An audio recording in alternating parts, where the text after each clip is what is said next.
Hello guys! It's Trisha again. May panibago na naman tayong video na i-share natin kung giunsa na to pagbuhat ang akong storybook. Puriya gaba, lisod kayo. It's because you really need to be consistent with your illustration. Dapat mo match ang picture sa una nimong gigamit. Dili lang ka magpatakaubotang diya.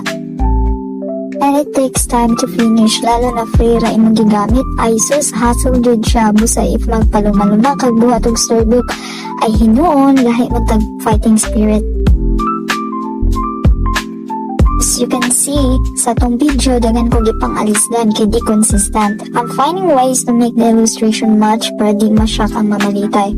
Masin pag-abot sila giraffe dili elephant, which is elephant atong giportray diri, so dili na maayo. By the way, please keep supporting me for more videos. See you on part 2. Bye bye.